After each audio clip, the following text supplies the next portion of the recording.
বেহাল দশা টাঙ্গাইলের সদর উপজেলার চারাবাড়ি তোরাগঞ্জ শাহজানি রাস্তাটি সংস্কার না করায় দুর্ভোগ পোহাচ্ছেন পশ্চিমাঞ্চলের লাখ লাখ মানুষ। দুর্ভোগের কথা স্বীকার করে দ্রুত প্রয়োজনীয় ব্যবস্থা নেওয়ার আশ্বাস কর্তৃপক্ষের। টাঙ্গাইল থেকে আহমেদ রাসেলের প্রতিবেদনে বিস্তারিত। এই চিত্র টাঙ্গাইল সদর উপজেলার চারাবাড়ি তোরাগঞ্জ শাহজানি রাস্তার।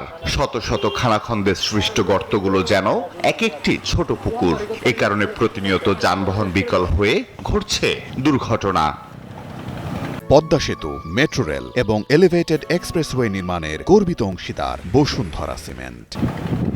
সদর উপজেলার চারাবাড়ি থেকে শাহজানি পর্যন্ত প্রায় 18 কিলোমিটার রাস্তায় দীর্ঘদিন যাবৎ খানাখন্দ তৈরি হয়েছে। বিকল্প রাস্তা না থাকায় এই রাস্তা ব্যবহার করেই জেলা শহরে আসতে হচ্ছে লাখো মানুষকে।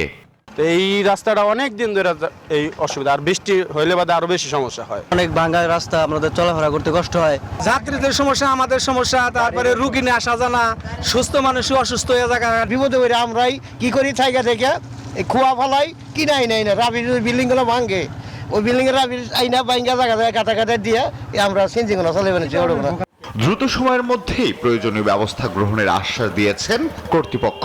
আমরা এই অর্থ বছরের প্রায় 6 কিলোমিটার বেশি আমরা অনুমোদন দিয়েছি যে বেশি খারাপ অংশটুকু তো এখানে তোরাবলিতে যে ব্রিজটা আছে, ব্রিজটা পাওয়ার পর্যন্ত আমরা প্রায় 4 কোটি পেয়ে আমরা এটা সংস্কার করে দেওয়া। বাকি যে দুটো অংশ আছে সেটা আমরা প্রাক্তন রেডি করছি, ওটা অনুমোদন থেকে পুরো 18 রাস্তায় চলাচল উপযোগী হবে।